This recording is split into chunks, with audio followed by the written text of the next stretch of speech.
What up, everyone? This episode has been brought to you by Jam Hits. Jam Hits is a one-stop shop for all of your multimedia needs. Whether you're an artist in need of some studio time, recording a music video, if you're in need of printing out some artwork for your upcoming album, show, or merch, Jam Hits is the place for you. We also have many different podcasts and radio shows in which you can promote yourself in the confines of our state-of-the-art studio. I guarantee you, once again, Jam Hits is the place for you, so go give them a follow on Instagram. This is for all of my sneakerheads out there. I get all of my sneakers from one place, and that is Inland Empire Sneakers. Are you tired of paying those extra fees on certain websites? Are you tired of missing the beat on the latest drops? Are you tired of your shoe plug being outrageously overpriced?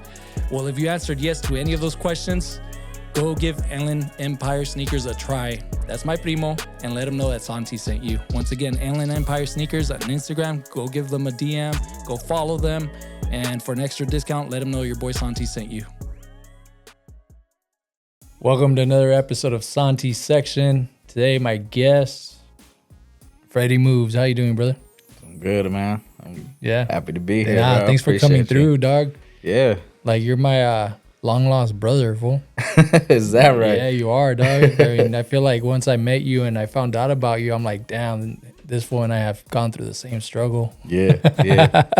It's a big time life changing thing to move from Arizona. Yeah. So. Yeah. I mean, I moved from there when I was 4. I've been hearing, I'm a Cali boy, but yeah. As for the struggle I was talking about is about our team, you know. That's what I was talking about, dog. Okay. Yeah. Okay. We've gone through the same grief process throughout our lifetimes, you know. Because I think you and I are similar in age. Yeah. I think you told me that before, and I just remember like when I met you, and then you told me, dog, don't even tell me about it. I was like, all right, this one knows what time it is. Exactly. We've gone through the same shit. Exactly, man. 93. Yes, bro. 2007. It's one of those things where we get good enough to get there, and then it just doesn't pan out. But. It's fucked up. You know, I Googled a while back ago because people always give me shit out here about my team, and the longest. What did I Google? I'm trying to remember exactly what it was. I Googled the teams with the longest, not drought, but the team with the longest year. The oldest team did not have a championship in sports. And really? And the Suns are the second oldest team. Wow. The other team is the Falcons that has won up. Like, they're only like a year ahead of us in sports history. Crazy. Yeah. I never knew that. Yeah. And I was like, fuck, dog. Thank you. Yeah. Appreciate you for letting me know about there's that. longer droughts. There's longer droughts. I mean, just like you had the Cubs who fucking went 100 years or whatever. But I mean, just from teams that have never fucking won it. Right. Yeah, there's a cool little Snapple fact. Fuck. Wow. Yeah. But I mean, it is what it is, you know? I mean, you got to stay loyal to the soil. Yeah. You know what I'm saying? I mean, yeah, can't switch up now. Yeah, how long ago did you move out here? It's been a little over a year now. March of last year. Oh, okay. So, yeah. March of last year? Mm-hmm. Damn, so you've been in Arizona your whole life? Yes, sir. What part? Tucson, Arizona. Tucson? Oh, all right. Yes, sir. Sun Devil? No. Never. Don't disrespect me like that, bro. No. I'm a wildcat. Wildcat. Bro. All right. Yeah, same here, dog. Same here. Okay. I mean, Thank you. That's the only fucking shining light in our lifetime that we ever had. Yeah, definitely. 97. 97. You know, Kentucky. Yep. It's the crown jewel. Yeah. It's the only team to ever beat 4 number 1 seeds. Yes, sir. Yeah, see? I know my shit, dog. All right. I see that. Yeah, basketball is my first love. Really? Yeah, that's my first love. No disrespect to any love that came after that. You know what I mean? But, yeah. But that's my first love, dog. Like, I would obsess on it as a kid to the point where instead of fucking going to class, I'd go shoot some hoops. Yeah, I'm the same way. I still play basketball to this day, dude. Same here, dog. I had a few injuries in recent months, but like even now, like playing, they're like, oh, the old head. You know what I mean? They see me and they're like, damn, dog, you used to play back in the days. I'm like, yeah fool. Yeah, definitely. Yeah. If you played any type of high school ball, at least, you know, Yeah. that is something that's ingrained in you. Yeah, for sure. You know, you just can't go, Yeah. too long without Yeah, for going and sure. playing, I mean, you know? right now that you're touching, I mean, we'll touch on a lot right now, but right now that we're touching on that, like kids will never know the struggle, dog. Like right now they have it at the palm of their hands. Like me, before I'd go shoot some hoops, because I really thought like maybe I'll be pro one day. You know what I mean? Yeah. Before I would go shoot hoops or something, like I'd fucking put in a mixtape, VHS mixtape of like, okay, how did Magic make this move? How did Barkley do this? You know what I mean? And I would study like all the point guards because we're short. You know what I'm saying? Sir. For basketball. Of course. You know what I'm saying? So I'm like, okay, right now I'm fucking playing center, but I'm sure in about 4 or 5 years I'm going to be a point guard. You know what I mean? So I would try to learn all that. Yeah. Kids will never know that. Not at all, man. I remember just going to play every single day. Just that's how you learn. You know?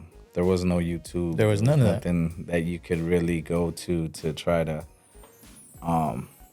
learn as far as on the internet and anything. So if you didn't see it on TV, you pretty much weren't gonna see Exactly. it. No, it's true.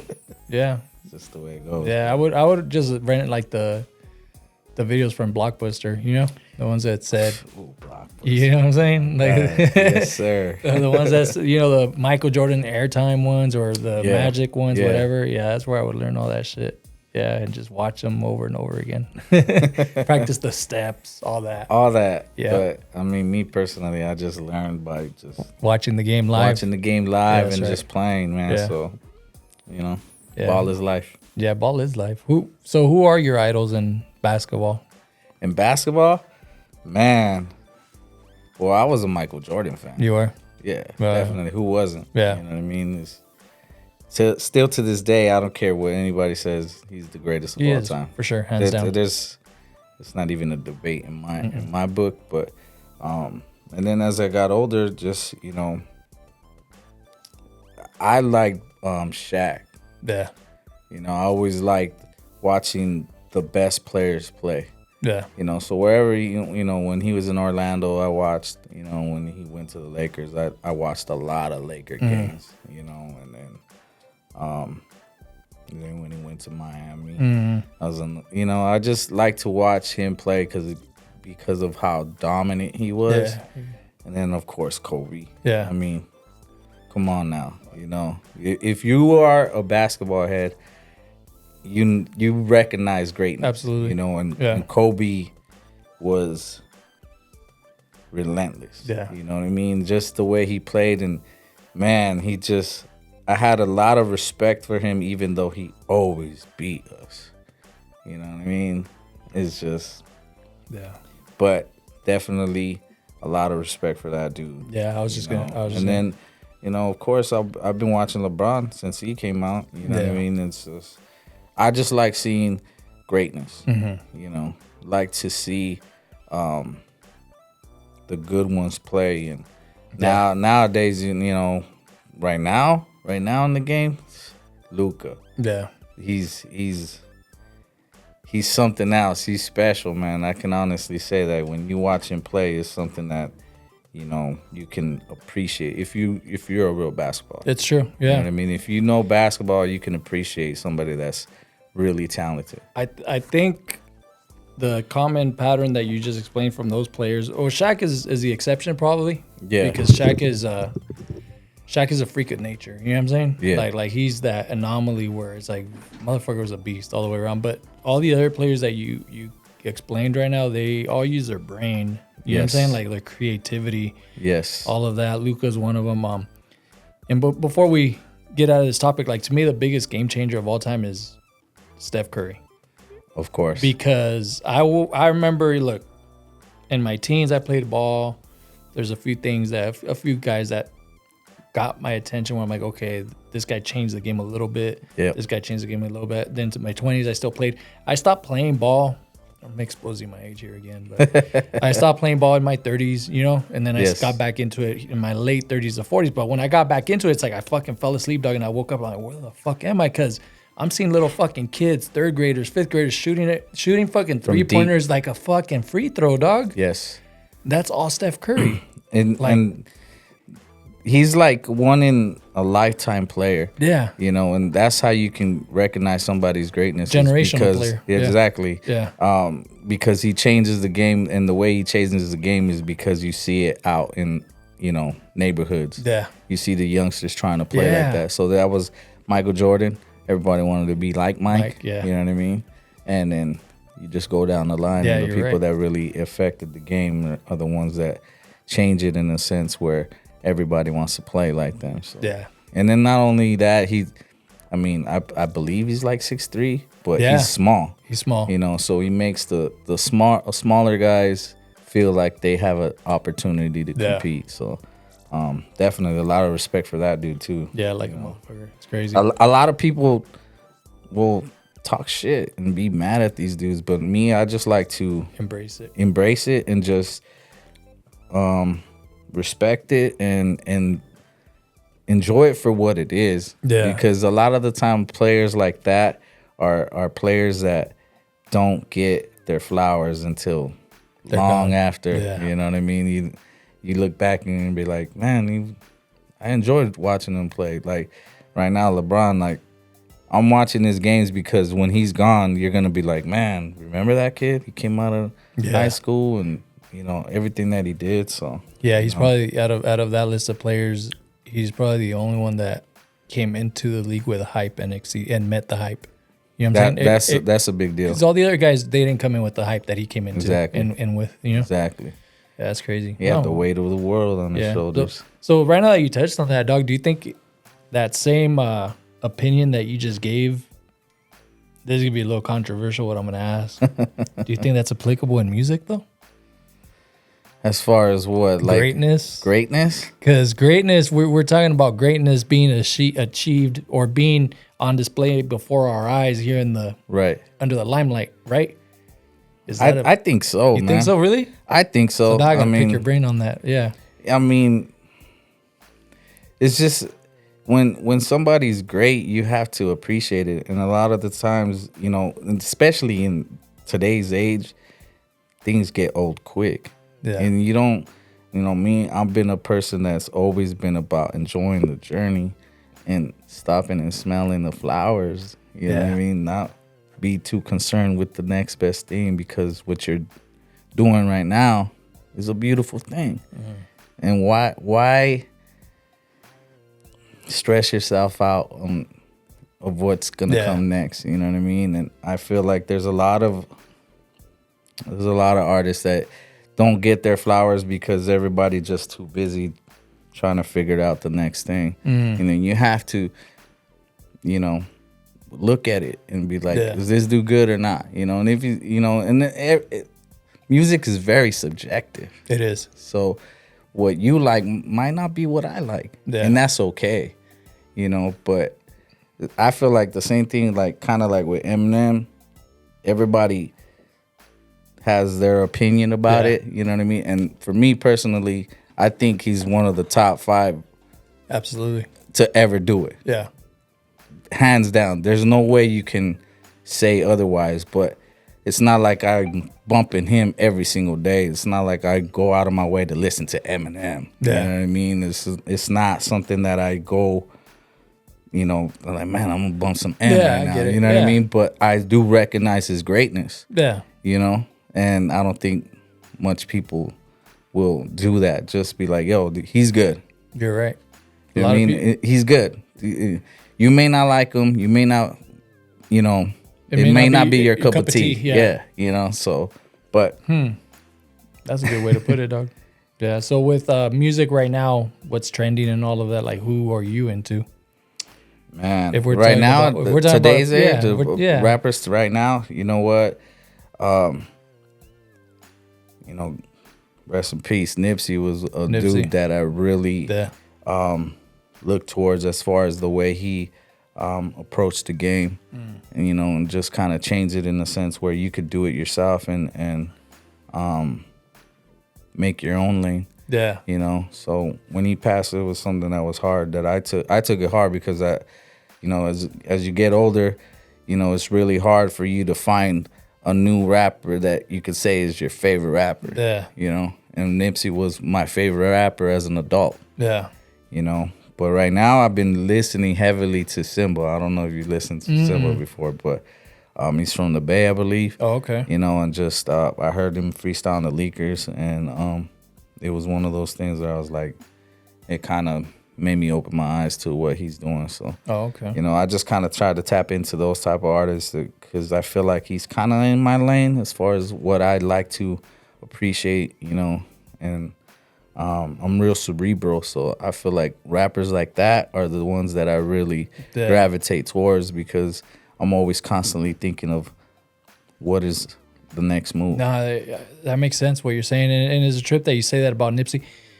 Like here, dog. Like, and I'm gonna, I'll touch on a few more things right now. Yeah. With regards to all of that, like, I have artists that are part of the Chicano rap movement. Artists that are more vintage, old school hip hop. Artists that are lyricists.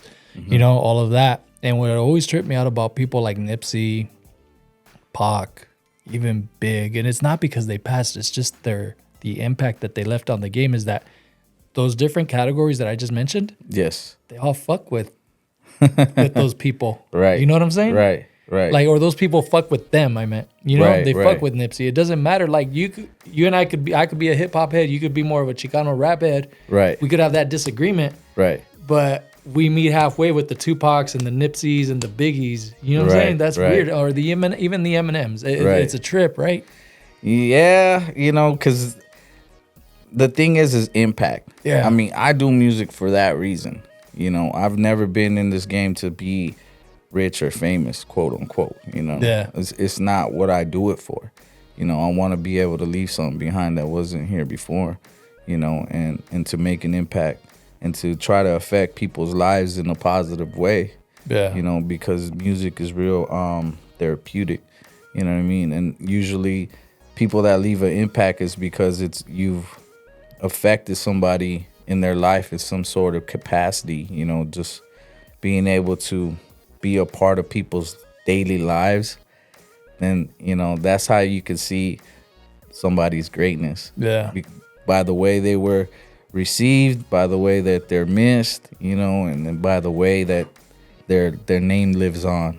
Absolutely. So that's the way I look at it. Yeah, and that's what I was gonna tell you as well, Doug. Like, I know I just gave that example about those cats, but I know you told me you watched the episode with Squishy, and I know you heard me tell her, like, dude, like, Squishy, what I love about you is that you don't discriminate any crowd, because like, I want to say, like, out of everybody that's been here from the female artists, like, she's the only one that's been part of every circle that I know that I fuck with. You know what I'm saying? Right. Like it's a trip. Like, I've heard her working with some of my hip hop homies on some ciphers. I've heard her work with, a lot of the Chicano on the Chicano side, and she sings.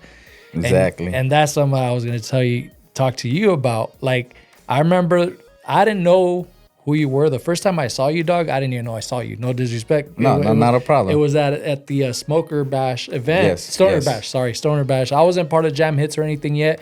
I was hanging out with the homie Publizi. I remember I recorded his set, and I didn't know anybody from that set at the time, right? And then later on, like, I fuck a lot with the homie Destruct, right? And I saw him, you and him were doing something together. Shout out to Destruct. And that's when I started, like, following you. I'm like, all right, that's Destruct, homie. I'm gonna follow him. And then I saw you from Arizona. I'm all right, this was cool. Like, he was born in Arizona. When I see him, I'm gonna ask him if he's a Suns fan. I remember that. And then I saw you at our 420 event. That's when I met you, and I asked you. That's the first question I asked you. Hey, dog, you're Freddie. I'm like, what's up? I'm Santi. You're a Suns fan. You're like, yeah, dog. But let's not talk about that right now. Let's not talk about. That's what you told me. You're like, let's not talk about that right now. And you performed. You performed a song. So, anyways, what I was trying to get at, dog, that you're another one of those, because then a week later, I went to the Gemworks and Rebel Minded Music event, and you were there. You were performing. I didn't know you were going to be performing. So you're one of those hybrids, dog, and I appreciate that kind of artist that doesn't discriminate a crowd. You know what I'm saying? I don't like to put myself in a box. I feel like I'm real versatile. Yeah. And I'm able to adapt to different environments, and I just want to work with talented people, bro. I'm not here to just try to work with, a certain crowd, whether it's Chicano rap, whether it's hip hop heads. Like, I just like good music. You know what I mean? You can't deny good music. If it's good, it's good. And why are you gonna be mad at it because it's not what you do? You know, Yeah. I think if you're a real artist, you can do that. You know, just if it feels right, then you're gonna be able to, you know, do your thing on and bring your perspective to that type of genre or that type of style. So, yeah, I appreciate that. I feel like I'm a hybrid man because I've been around so many different MCs and different artists and just, you know, producers. You know, I've been all over the place, and I've gotten a chance to be able to experience that stuff, and it's always I listen to a lot of music. I listen to a lot of different things, and it always it's somehow, some way, it always ends up in my music. Yeah. You know what I mean? Just because it's in your head, and you know. But you know, when I came out here, I just wanted to work with talented people. You know, I feel like I'm here for a reason. You know, and the people that I've gotten the chance to link up with, it's always been a natural connection. Like when we met, it wasn't something that was forced or that we were trying to get at one another or whatever. It was just like, yo, what's up? Hey, you know what I mean? And that's how I am. I'm a real, I'm all about good energy. Yeah. You know what I mean? You attract what you put out. Yeah. You know, and I've been blessed to be in dope positions to be able to just be me. Yeah. You know, because I'm unapologetically me. Yeah. I can't be nobody else. I can't be fake. That's right. You know what I mean? I can't be that. It's just, you know, ingrained in my fiber. Like, I just can't be nothing else except me. You know? So when I go out there and you see me at these different events, it's not me trying to be something that I'm not. It's just, you know, it's what I do. You know what I mean? And being around that crowd, it just makes you step up your game, you know, and that's just how I feel. Like, you got to be comfortable being uncomfortable. That's right. Know? Yeah. So Even in here, dog. You know yes, what I'm saying? sir. Like, yes, sir. Like, it took me a good minute to like kind of get the hang of it because I used to do it remotely before coming in here, and then in person is way different. You know what I'm saying? Right. Like, there's no note taking. You know what I'm saying? Shit like that. I've just got to keep it more organic. And no, but the reply to what you're saying, or to ask furthermore, is, so what out there? You've been out here for a year, so out there, what has that? You said that's always been you, but I mean, what came first? Like, I mean, we just talked about two different, completely different crowds. Right. So in your music, what came first? Which stilo or which style came first? Man. You're a hybrid, dog. I have to ask you that. Yeah. You know, it's really hard to explain, man. I feel like I feel like I'm real clever with the way I deliver things, you know, and I don't want to say I'm this big lyricist either, you know. It's just I've always I feel like my influences have been towards more of a hip hop crowd. Yeah. Okay. You know, I feel like I don't do Chicano rap. You know what I mean? But I kind of get classified in that. Yeah, that's just because.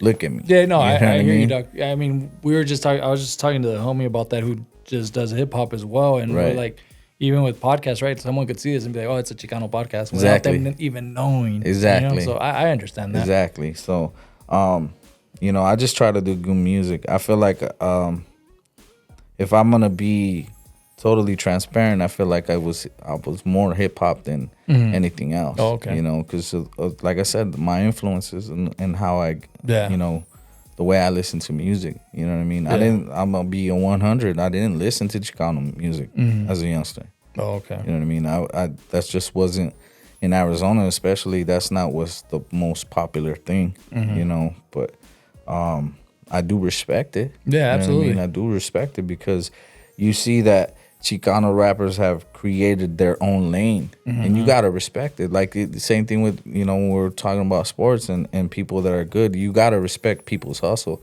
You know what I mean? If they're able to create their own lane and create their own, you know, revenue or whatever you want to call it, you gotta respect that. You know what I mean? And there is a market for that. Yeah. You know, there's a lot of dudes that I could think right now that have made careers out of it. Yeah. And you know. You got to tip your hat at that. You know, you just can't just, you know, choose to ignore what's really happening. So, yeah.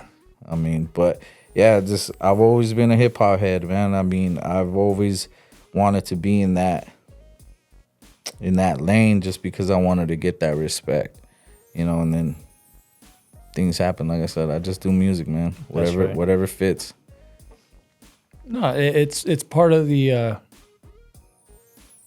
beauty of being an artist. You know what I'm saying? Everything you just explained, and yeah, with the whole Chicano rap thing. I mean, it's like you said. Right now, that movement is humongous. Right now, it's probably pushing more weight than the other movements that we're talking about. You know what I mean? Right. So shout out to them. It's like I love seeing people win. You know what I mean? And yeah, dog. Like everything you're saying, the way you broke it down, like it exemplifies that of a winner. You know, and I appreciate that. Homie. And from listening to your music, it's a trip because, how can I put it? I do like every kind of music, every kind of genre, right? Right. But the cat that I saw at the Stoner Bash, I didn't know. Had I never been part of this, like I never would have known it's the same cat that I saw at the Gem Works. Yes, sir. Rebel Minded Music. Yes, sir. You know, it's fucking crazy. That shit blows my mind. It's crazy because I had to do different music for that. Yeah. Because of the crowd that was gonna be there. Yeah. So I had to, reach into my bag, into some older records, and do that. You know what I mean? When I was chopping it up with Destruct, he was just like, he told me, it was like, this needs to be a little bit more hip hop, and I was like, yo, I got you. It's cool. Like it's not even, don't trip. You know what I mean? I got you.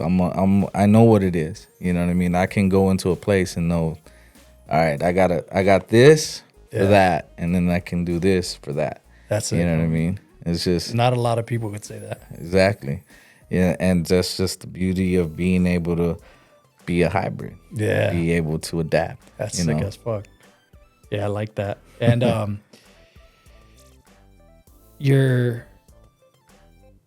so you moved out here, and how did the connection or the not the connection, what's the word? Commitment to Bullet Load Up happen? How did all that happen, like come about?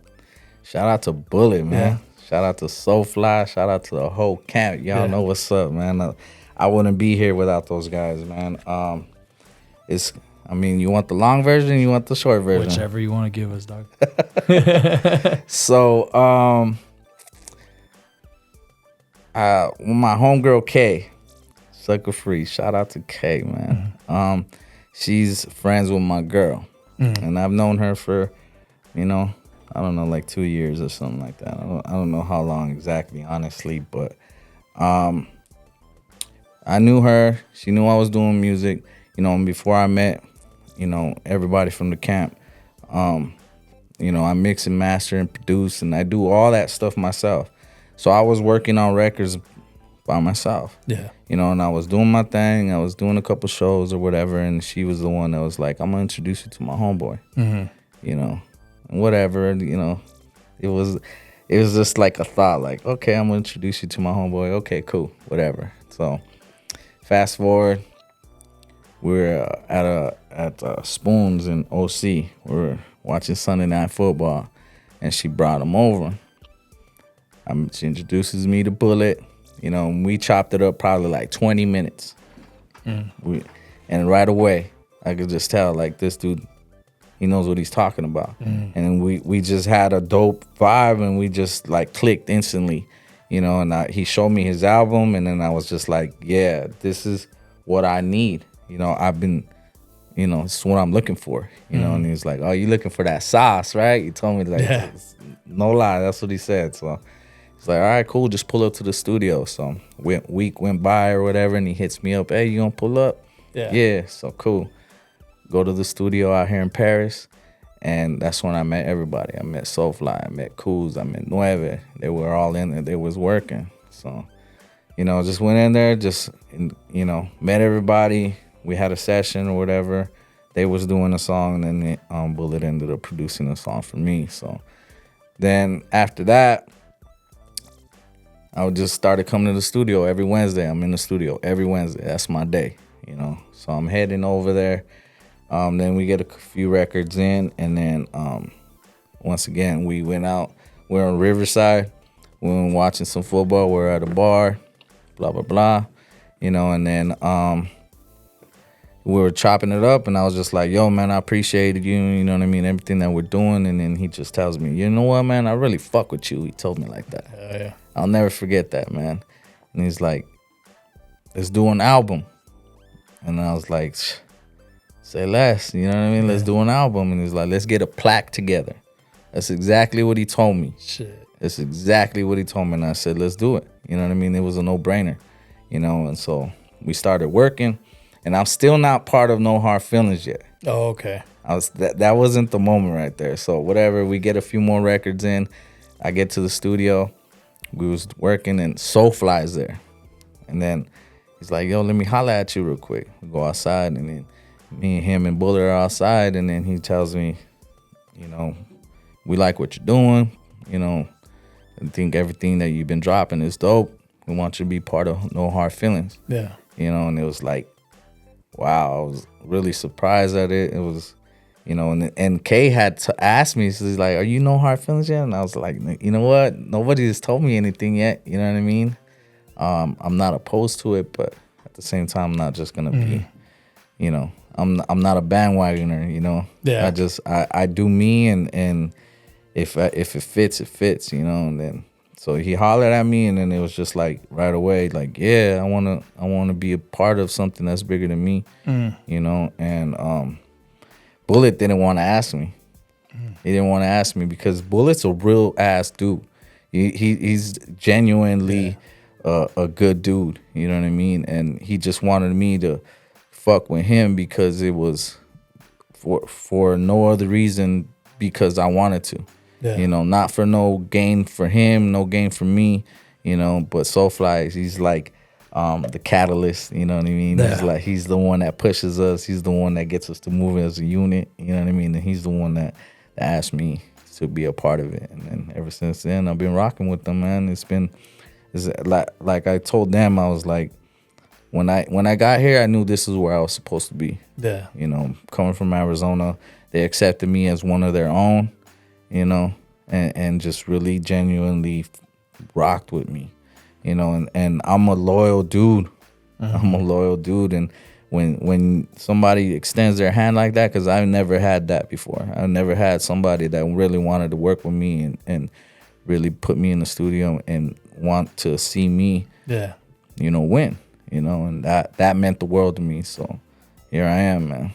That's good shit. And what you the message that story carries, dog, it goes hand in hand on why it's so important to like not discriminate a crowd. You know what I'm saying? Exactly. You know, because had you just been stuck on one tip, right, or one lane, this probably never would have happened. You know what I mean? And Bullet's very versatile as well. Yeah. You know, he's able to produce anything. Yeah. You know, and before, like, when I would get in the studio, it would probably take me whatever X amount of time. And every time I'm in the studio, it's like, well, bang out a song. Bang out a song. And he really pushes me. You know, I've needed that. Yeah. You know, and the inspiration is plentiful, you know, when we're there. Yeah. It's just something that's just, I can't explain it. It just happens, you know. So shout out to No Hard Feelings, man. Shout out to them, man. Shout out to that music video you put together, dog. You seen that? Anything and Everything, yeah. Anything and Everything. That's the new single off my project, Business of a Blind Man. You know, and it's doing really well right now. It's only been a couple of days. I think it's at like 6,000 views already. Shit. So it's doing really well. And you know, it took a team effort. You have the whole team in there too. Everybody. Yeah. Everybody's there. Yeah. Even your girl. Even my girl. Yeah, that's right. Like she did the damn thing. Yeah, yeah. She did the damn thing. Yeah, it's a sick ass video on me. Yeah. So what else do you have in the works going on right now? Well, I got my new album. It's coming out August. I'm hoping August 30th. Mm-hmm. That's the plan. That's the date that I have right now. We got a show this Saturday in TJ. Oh, okay. We got a show in TJ. You know, and just working, man. We're gonna try to get some more videos in. I just, you know, content is king, so that's what we're working on. you know, there's a lot of stuff going on as far as different artists. I've worked with Squishy. I already told you. Shout out to Squishy. What's up, Squishy, man? It's very talented, very talented. That's a song called No Problems. So I've worked right now. I got Cools on my album. Of course, Bullet, Soulfly. I got Nueve on the album. I got Blueprints. I got Blueprints on the track. Blueprints. Another talented individual, you know. Boy's got a voice. Yes, he does. Right now, he just did a verse on a song that I did, but just really working, man. Working, just trying to get this completed and then just, you know, see what happens from there. But, you know, right now it's just I'm concentrating fully on this album, you know, just trying to get it done. Literally, we started recording in November, and I'm almost done. So, yeah, you know, just I'm looking forward to. I appreciate it, man. I mean, it's been a long journey. It's been a long year. Yeah. You know, but I always knew that the whole title behind it is Visions of a Blind Man. You know, the whole concept behind it is I always knew where I wanted to be. I just didn't know how I was going to get there. You know, I knew I could see myself where I wanted to be. How it was going to happen, I didn't know. You know, and moving to California, I mean, I'm here for a reason. And my girl's been, you know, she's held me down, man. Right. Held me down and give me an opportunity to come out here. And, you know, I just went on a gut feeling, you know. And I'm like I told you, I'm real cerebral. So it was like out of character for me. But I knew that you got to make the sacrifice. Yeah. If you want to get what you want in this world, you got to make the sacrifice. You got to be able to